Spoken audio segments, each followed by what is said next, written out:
இன்றே டவுன்லோட் செய்து உங்கள் ஃபேவரட் ஷோக்களை என்ஜாய் பண்ணுங்க.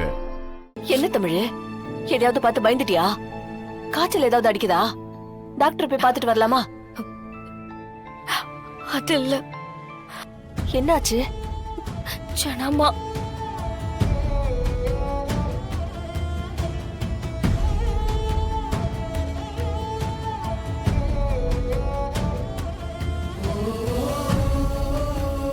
யாரோ ஒருத்தர் இப்படி பொய் சொன்னதுக்கே ஜனமா இப்படி கோவப்படுறாங்களே.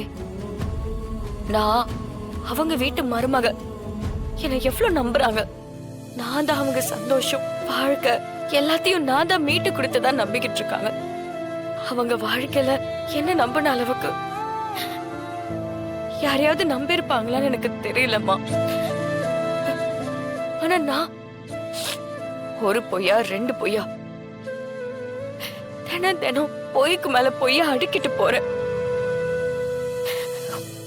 இதெல்லாம் ஜனமாவுக்கு என்னைக்காவது தெரிஞ்சா என்ன ஆகுமோன்னு நினைச்சாலே எனக்கு ரொம்ப பயமா இருக்குமா. புரியுது தமிழ்.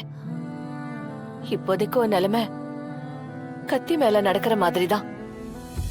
என் அம்மா எதை வேணாலும் சகிச்சுக்குவாங்க, மன்னிச்சிருவாங்க. ஆனா நம்பிக்கை துரோகத்தையும் பொய்யையும் யாரு செஞ்சாலும் எங்க அம்மா சகிச்சுக்க மாட்டாங்க. சின்ன வயசுல இருந்தே அவங்களோட இயல்பு அது. அதனால நிறைய அவங்க எழுந்திருக்காங்க தமிழ்.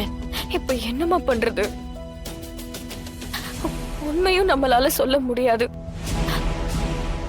அப்படி சொன்னா இனிமேலும் இந்த குடும்பம் ஒன்னாவே சேராது. என்ன மொத்தமா வெறுத்து ஒதுக்கிடுவாங்கம்மா. அதுக்கப்புறம் இந்த வீட்டுக்குள்ள வர்றதுக்கு வாய்ப்பே இல்லாம போயிரும். போய் சொல்லிக்கிட்டே இருக்கவும் ரொம்ப பயமா இருக்குமா. எப்பமா இதுக்கான விடுவு காலம் பிறக்கும்? தெரியல தமிழ். எல்லா தப்பும் என் மேலதான். என்ன மன்னிச்சிடுறே மா. நீ என்னமா இப்படி பேசுற? இல்ல தமிழ், நான் உன் அப்பாவை கல்யாணம் பண்ணதுல ஆரம்பிச்சது எல்லா பிரச்சனையும். என்னால என் குடும்பம் அனுபவிச்ச கஷ்டம் பத்தாதுன்னு இன்னைக்கு என் பொண்ணு நீயும் படாத கஷ்டம் பட்டுக்கிட்டு இருக்க. நாளை பின்ன உண்மை தெரிஞ்சு சிபி தம்பிய உன்னை வெறுத்து துரத்தி விட்டுருவாரோ, உன் வாழ்க்கைய வீணா போயிடுமோன்னு எனக்கு பயமா இருக்கு தமிழ். மா மா மா, நீ ஏமா அழற? அழாதம்மா. நான் பயந்தா நீ தானே ஆறுதல் சொல்லணும். நீயே இப்படி பயந்தா எப்படிம்மா? மா அழாதம்மா. மா விடுமா, பாத்துக்கலாம்.